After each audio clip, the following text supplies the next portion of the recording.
Warning, this podcast contains blasphemy, heresy, and profanity. Proceed at your own risk.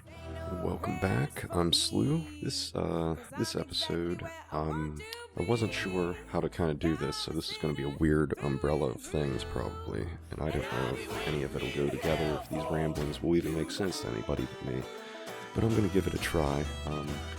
I've got a long title for this, but I don't know if it's going to stick or I might shorten it a bit, but the harm of harmful beliefs and why beliefs should conform to reality. I keep running into this thing, and I've not been able to quite put it into words right, and I keep trying, and I keep tackling little bits and pieces around the topic, and never really dive into this thing, the topic that I have up today, the harm of harmful beliefs. And because it takes form in so many different ways. In religion that I grew up in, there was a lot of harmful beliefs, and it usually ends up boiling down to faith. Usually that's what you'd call an epistemology, which is basically like the tools you're using to interact with the world around you to decipher what's true and what's false, or what's right and what's wrong in some cases.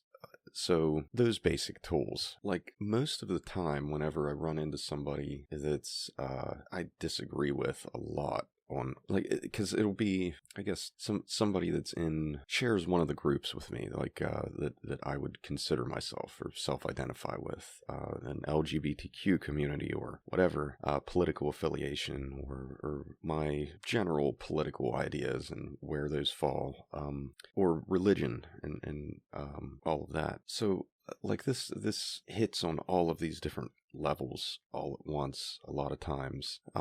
Religion, they'll use faith to back up assertions that are false, or that are harmful to people, and they always love, like, it's this big game of deflection and things, and Jesus loves you and all of these dumb things. And I was deep in all of this, and it is so difficult running into people that are genuinely nice people or whatever, and might be in some of the same groups, like it might be pride goers or whatever, but they hold these beliefs that are ignorant of the things of that group that we're in together, like the way that LGBTQ rights have been achieved throughout history, the way that they have been protected, and the initial starting of it, and how all of that stuff went. There's like groups of people in these groups that don't understand any of that. They don't know who Martha P. Johnson is. They don't know who any Sylvia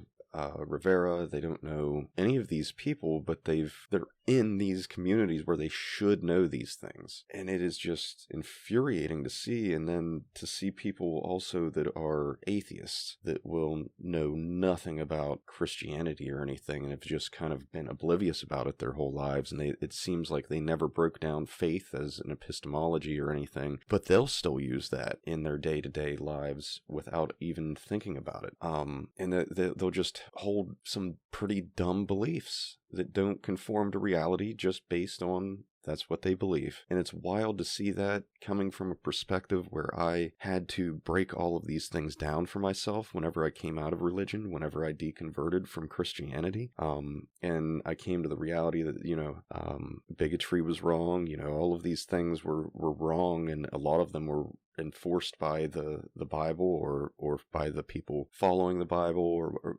the preacher. The whole community basically backed up these things. And the rumor mills and things that went about in that church, that was just false information. People just bought it up and thought all of it was true. And there's harm in that. Like, I wasn't the only one in these churches. I wasn't the only one raised by people in these churches, and in the area, there's a lot in this area.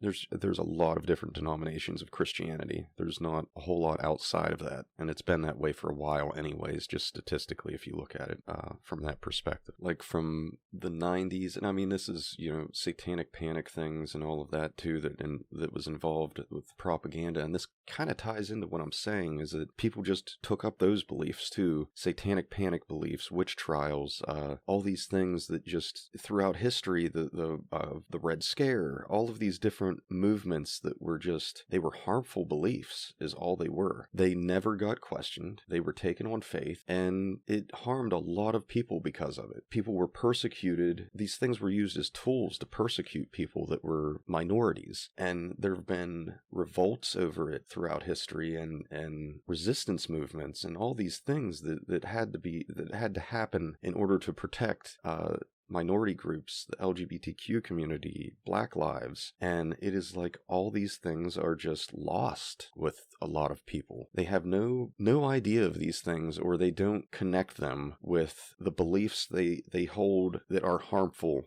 that don't conform to reality. One of them that I can think of is that it's being a Satanist and everything. I've seen it, and I've went down so many rabbit holes with all of this. Like, I don't understand how some people can be atheist or leave religion and not go down all these rabbit holes, because I was like, when I started pulling the thread and everything started unraveling, there was so much more I wanted to know then, because you're kept from knowing things. The faith thing keeps you from questioning. So it's wild to see that there's just like this curiosity that's just not there with some people. But like one of them, the satanic panic, if we were to focus on that, for example, this is one recently I've run into, and people still believe in exorcisms, and it's wild. Like, there's been no evidence of a demon ever existing. There's been no evidence of a devil ever existing. There's been no evidence of a god ever existing. But they are going to jump to the assertion that somebody they love has a demon inside of them because they hurt them in some form or fashion. And it's not to pick out or single out, and I'm not naming any names or anything like that. And it's not that I've heard this before. This isn't the first time I've seen this or heard this. Like, this shit has happened a lot. The satanic panic.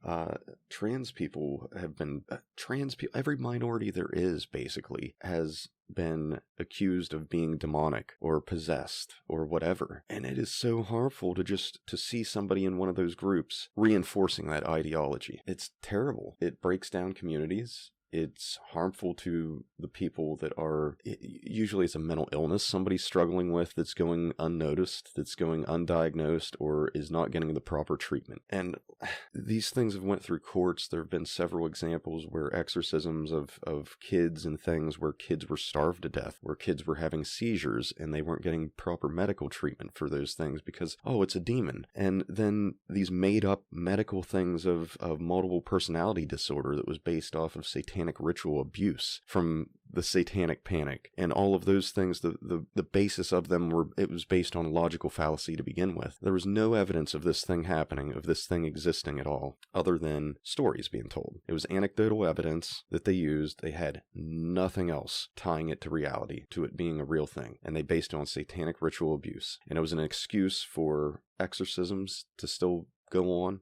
It was an excuse for people to get away with murder and all kinds of terrible things and just say, oh, well, that was one of my other personalities. It's an avoidance of accountability for things. And the shame of all of it is that it's an excuse to not look further into why or what the real issue is or what the real diagnosis is of the person. So they're getting mistreated and misdiagnosed. The way that ends up usually happening is that what was found that was happening was that there were doctors that bought into all of this shit and bought into the satanic panic. I mean, you figure during that time, more than 90% of the country considered themselves Christian. They weren't questioning these things. They were taking things on faith, all of that. And so the majority are going to be Christian that are reinforcing these assertions. The majority of the people deciding on the DSM are probably Christian at this point. So there's this huge bias on all of it that's forcing this thing into psychology, into mental health. But the court cases, everything else that happened with the satanic panic, with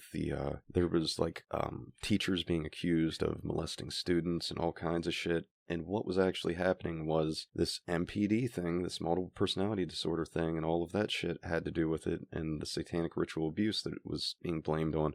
They were saying that these teachers were performing rituals and causing these students to be possessed and sexually abusing these students and all of these things. And they had alibis, though, and there was evidence that they weren't doing any of these things. what was actually happening was the therapists were talking these kids into having false memories implanted. And it's kind of like that placebo effect too, of the faith thing, of telling yourself that you're right about the thing, that keeps people thinking that they've got this diagnosis that has no basis to begin with. So that's like another example that I've went down a deep dive on that's really like setting up flags with the harm of harmful beliefs topic and conforming to reality. Another thing would be like the amount of compartmentalization that I had to have while I was in religion was insane. The fact that there was a reality going on outside of my religion, all of my beliefs and stuff, that didn't conform to any of that. It blows my mind now looking at it from the outside, because I held so many beliefs on faith and this old book, knowing everything, and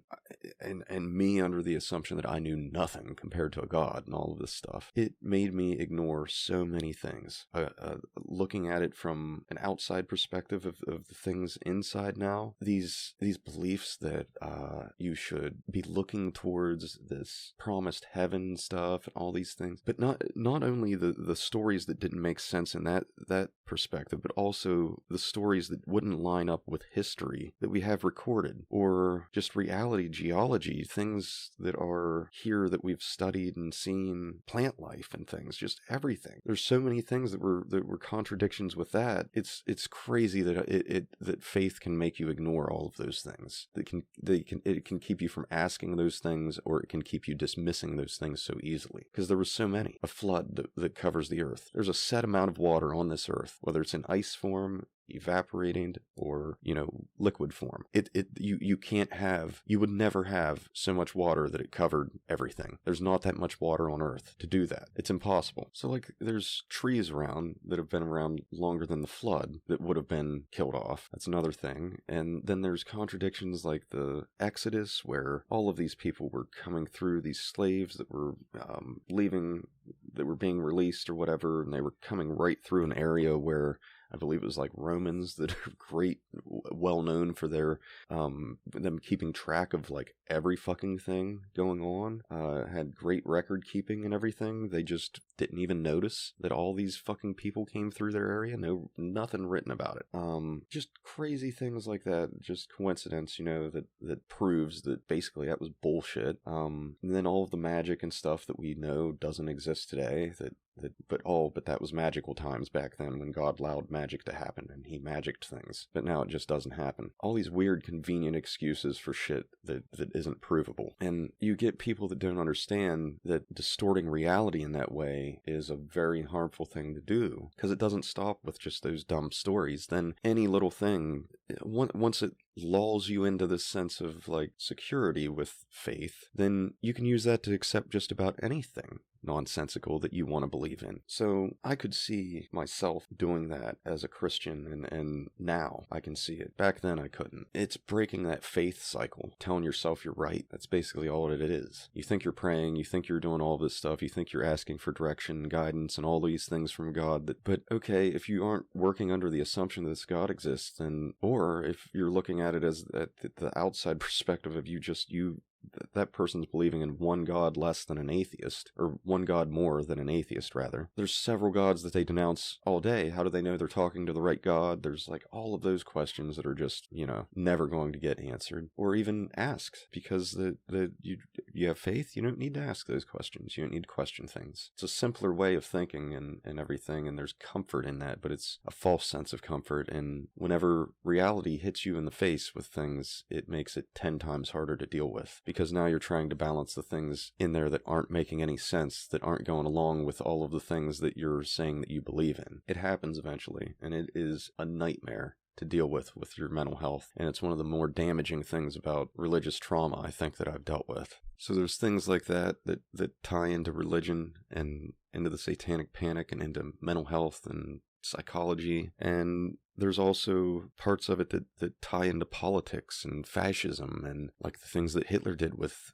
religion and Christianity, and using a god to reinforce his ideology through faith. It's a way of manipulating society of spreading propaganda and not getting them to ask questions. The fewer questions a person asks, the easier it is to spread the rumor. It's a tactic. I don't think it's often well thought out that way, but I know at least some people are using it purposely that way. And Christianity ties perfectly into it. You've got an authoritarian structure where you've got a God that you shouldn't question. You can gently question. Right? Well, whenever you get to heaven, one day maybe, you'll have the answers. Or some of them that think that you can just pray enough to be able to get those questions answered, or think that the answers will come to you in your dreams or in prayer or whatever. But, if that's the case, then what about all the other religions that are praying and stuff to their God? If theirs is getting answered, is that just luck of the draw? Is that your God doing it? Is your God their God? Is their God your God? Like, there's so many questions tied to all of that just I never questioned.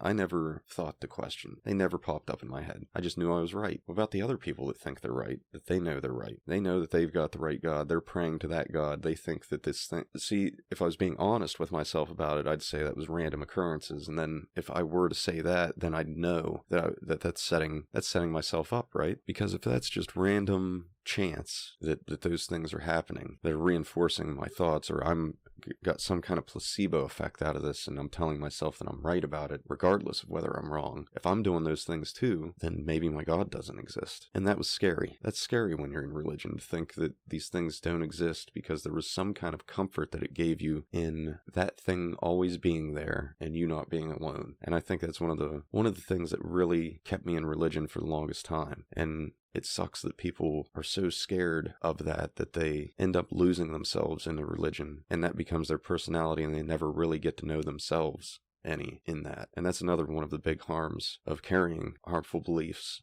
and never questioning them. And there's the fact that without questioning things, there's no proof of innocence. If somebody's deciding that you're guilty of something, you can't prove a negative. So you've got to prove your innocence through dismissing all of the bullshit and arriving to the truth. And there's different evidence for all of that, and it could stack up, and then nobody knows if a person's guilty or not of a thing. There's always still a slight chance something else happened, right? Footage was doctored, something was planted, or whatever. There's always some kind of thing there that there's an off chance that no, something else happened. But we go with like Occam's razor with using that. We're going off of what makes the most sense given the circumstance and everything, and the simplest explanation for the thing, rather than jumping to a extraordinary set of circumstances and saying that it had to be this extraordinary thing. We would have to have extraordinary evidence to make an extraordinary claim. So the more extraordinary the claim, the more extraordinary the evidence should be to prove that claim. I've got a pack of bubblegum in my pocket. Is that an extraordinary claim? No. Would you believe it? Probably. Like, why would I have a reason to lie about having a pack of bubblegum in my pocket? There's things like that, and could be a lie, but most likely not a lie, right? No reason for it. Okay, I've got the keys to a Porsche in my pants pocket. Could be true. Probably not. If you know anything else about me, probably not. I don't live like I have a Porsche in my backyard or garage. See, don't even have a nice garage to put one in. But, there could be evidence to prove that I do. I could show you a key. Does that mean I have one? Not necessarily, but it kind of boosts a little bit there, right? I could show you the registration, the title, all of the things, if I really had it. If not, I might have you just take me on faith, on my word. Well, like, con men do that shit all the time, act like they're rich when they aren't, in order to get people to kind of lull them in. It's crazy that people don't connect these dots, though, that this is dangerous to just endorse every kind of thinking and belief system just because it's a belief system, or because it's part of their religion, or because whatever. That's called special pleading. You shouldn't be, like, you're saying you're being acceptive of everything, but you aren't, because each one of those things has beliefs that contradict one another, and at some point you've got to say what is right and what's wrong, what's morally good and what's morally bad. And those things can change depending on the circumstance and can be a case-by-case basis in a lot of situations, but for the most part, we can usually hash things out to the point of knowing what should be moral and what shouldn't. As a society, we've been doing it for a long time, and we change those things over time as we learn more. So, or we should, anyways. But you shouldn't ever be basing your judgment of things off of a logical fallacy. You may as well be tossing a coin and saying it's this or it's that. And if you're doing that, then you are going to come to a lot of conclusions that are wrong, and you will be more susceptible to believe things that are wrong, that are harmful to other people, and you won't even think about it. You won't even think about it being harmful to those people. Like that's the real shit part of coming out of a religion where you were taught to indoctrinate other people into your religion as well. Kind of like a survivor's guilt of sorts. And there's plenty of information like on theremin trees on YouTube for more reference to all of that by somebody far more educated on the topic than I am. But I think I'll wrap things up there and catch you on the next one. Hopefully some of this helps somebody.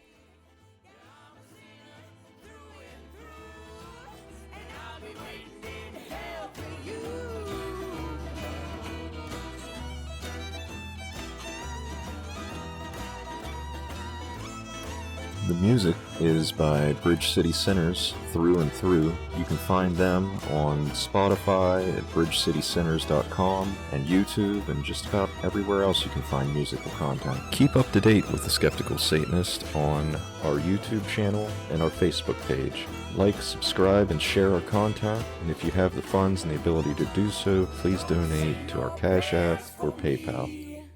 'Cause I'm exactly where I want to be. Yeah, I'm a sinner through and through, and I'll be waiting in hell for you. Links will be listed in the description.